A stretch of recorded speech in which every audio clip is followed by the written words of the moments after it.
안녕하세요. 원센텐스를 서비스하고 있는 이가희입니다. 반갑습니다. 원센텐스는 책을 읽다가 좋은 문장을 발견했을 때 쉽게 저장하고 관리할 수 있는 서비스입니다. 많은 사용자들이 책을 읽다가 저장을 하고 있습니다. 사진을 찍기도 하고 필사를 하시기도 하고 어디에 적어 놓으시는 분들도 있는데요. 이렇게 저장한 정보를 사용자들이 잘 관리하지 못하고 있는 부분을 깨닫고 저희는 원센텐스를 개발하게 됐습니다.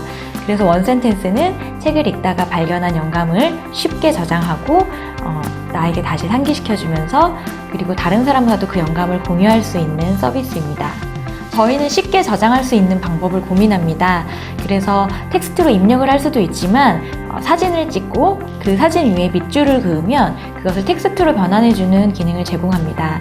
그리고 저희는 기존의 페이스북이나 트위터에서 굉장히 흘러갔던 정보들처럼 내 정보가 흘러가고 지나가 버리는 것을 잘 그 중에서 나한테 중요했던 정보를 잘 관리하기 위해서 태그나 여러 가지 분류 방식을 통해서 나에게 적절한 시점에 적절한 문장을 찾거나 상기할 수 있도록 도와줍니다.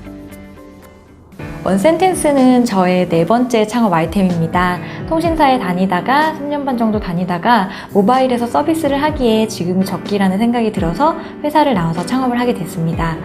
그 전에 했던 아이템이 모바일 청첩장이었고 그 청첩장이 해결하려고 했던 문제는 신랑 신부에게 축의금 전달하는 게 굉장히 어렵다. 내가 결혼식을 가지 않았을 때 축의금을 잘 전달하는 방법이 없을까? 이제 이런 문제를 해결하려고 했었고요. 그런 과정에서 지금은 이제 핀테크로 분위기가 좋아졌지만 송금을 해야 되는 그런 법적인 이슈와 그리고 시스템을 구축하는 데 많은 어려움이 있었습니다.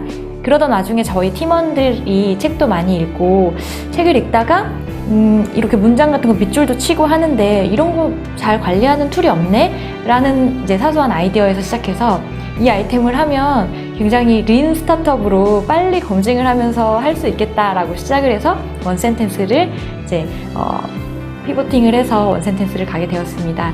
그런데 막상 원센텐스를 해보니 이것도 구축하고 사용자한테 검증하기까지는 좀 많은 시간이 걸렸던 것 같습니다. 원센텐스를 하기 전에 했던 서비스에서 저는 외주로 개발을 100% 맡기고 진행을 한 적이 있었습니다. 근데 이게 개발하고 나서부터가 비용이 시작이더라고요. 뭐 유지보수도 굉장히 그랬고, 예를 들면 iOS 앱으로 만들었는데 이게 iOS 버전에 따라서 계속 대응해줘야 되는데 비용이 들어가서 결국은 이 비용 감당하지 못하고 이제 서비스를 한번 접은 적이 있습니다. 그때 제가 결심한 게 꼭 개발자랑 같이 창업을 해야 되겠다 이런 마음을 가지고 시작을 했고요. 그러면서 팀 세팅을 할 때 저 외에는 다 개발자로 팀을 세팅을 했습니다. 근데 이때는 또 다 직장인이었어요. 그래서 아무래도 저희가 주말마다 만나서 회의하고 또 평일에 피곤하게 야근하고 왔는데 또 개발을 해야 되는 그런 피로도가 엄청 이제 있었던 것 같아요. 그래서 초기에는 이런 파트타임 개발자들과 해나가면서 사실 속도가 좀 느렸었는데 이거는 지나고 보면 참 시행착오라고 느껴지고 있습니다. 그런데 그 이후에는 저희가 초기에 이미 제가 퇴직금을 넣고 뭐 자본을 마련했던 비용은 사실 금방 소진이 됐었고 그 이후에는 창업사관학교라고 중소기업진흥원에서 하는 그런 정부 지원 사업을 받을 수 있었고요. 그 비용으로 이제 현재 개발자들을 만나서 이제 개발팀을 꾸려가고 있습니다.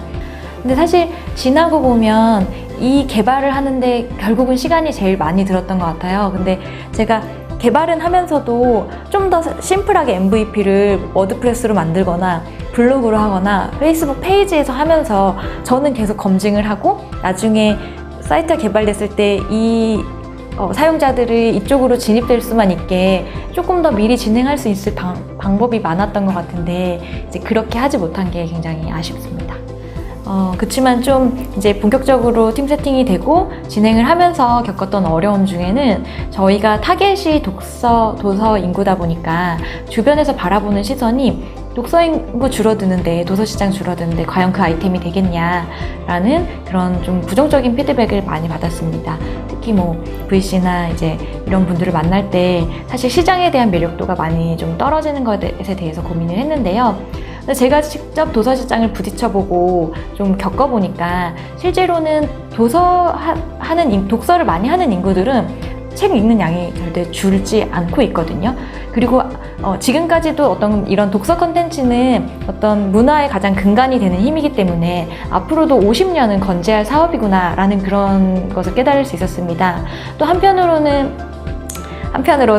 네, 출판사는 책이 나왔는데 알려야 되고 점점 시장에서 책을 알릴 수 있는 방법이나 뭐 서점이나 또 서점의 매대가 줄어들고 있는 상황에서 출판사가 책을 알릴 때 그런 효과적인 툴이 없구나, 그런 내가 이어주는 다리가 될 수 있겠다라는 생각을 하면서 도서 시장도 굉장히 우리가 좀 더 파봐야 될 시장이다라는 그런 생각을 하게 됐습니다. 그리고 현재 가장 겪고 있는 어려움은 아무래도 서비스가 안드로이드 앱이 나왔고 웹사이트까지 나왔지만 이 서비스를 잘 노출하는 것이 저희한테 가장 과제입니다.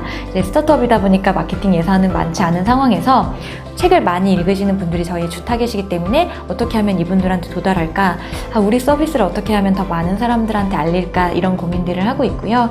저희가 처음에는 책갈피를 만들어서 도서관에 꽂아놓는 그런 프로젝트도 했었고 여러 가지 이제 독서 사용자도 직접 만나러 다녔지만 최근에는 페이스북이나 카카오스토리, 인스타그램 이런 채널들을 통해서 사용자한테 꾸준히 다가가고 있고요. 앞으로도 어떻게 알릴까에 대한 고민을 계속 해결해 나가야 될 것 같습니다. 원센텐스는 책을 많이 읽는 독서 사용자들을 확보하려고 합니다. 그래서 이 사용자가 지금도 저장하는 문장을 보면 비단 베스트셀러뿐만 아니라 어떤 롱테일의 테일에 있는 다양한 책들이 사용자들이 소비하고 거기에 대해서 글을 남기는 것을 볼 수 있습니다. 이런 사용자의 다양한 취향을 출판사와 잘 연결해서 출판사가 인문이나 자기계발이나 사회과학 같은 그런 분야나 타겟에 맞춰서 신간이나 좋은 도서를 추천할 수 있는 그런 채널이 되려고 합니다. 이것이 저희의 주요한 비즈니스 모델입니다. 이제 구체적으로 출판사의 지금 가장 큰 고민은 본인들의 독자가 누군지 모른다는 것입니다. 서점은 어떤 사용자가 어떤 책을 사는지 잘 알고 있는데 이 데이터가 출판사까지는 가지 않아서 출판사들이 항상 신간이 나올 때 다양한 이제 광고 방법을 찾지 못하는 그런 책의 발견성 문제가 대두되고 있습니다. 또한 전통적인 채널에서 벗어나서 사용자들은 모바일로 콘텐츠를 많이 소비하고 있습니다. 그래서 모바일에서 보기 쉬운 짧고 간결하면서 여운을 남길 수 있는 그런 형태의 콘텐츠가 필요한 상황입니다. 그래서 저희는 원센텐스의 취지에 맞게 짧지만 사용자들에게 강렬한 영감을 남길 수 있는 형태로 콘텐츠를 제작하고 그리고 출판사의 책이나 콘텐츠를 이런 형태로 만들어서 사용자에게 전달하는 것을 목표로 하고 있습니다. 이때 사용자들이 읽었던 책에 따라서 이 사용자가 경영에 관심이 있는지 사회과학이나 창업에 관심이 있는지 이런 관심사에 따라서 좀 더 타겟팅된 메시지를 해주려고 합니다. 그리고 올해 하반기에는 저희보다 더 독서 인구가 많은 일본 시장에 진출하는 것을 목표로 하고 있습니다. 하지만 궁극적으로는 원센텐스는 사용자의 데이터를 기업의 데이터베이스처럼 자산으로 관리하는데 도와주는 그런 서비스가 되려고 합니다. 그래서 원센텐스 이후에도 사용자의 데이터를 잘 관리하는 그런 세상 모든 개인들의 가치 보관함이 되겠다는 것이 저희 비전입니다.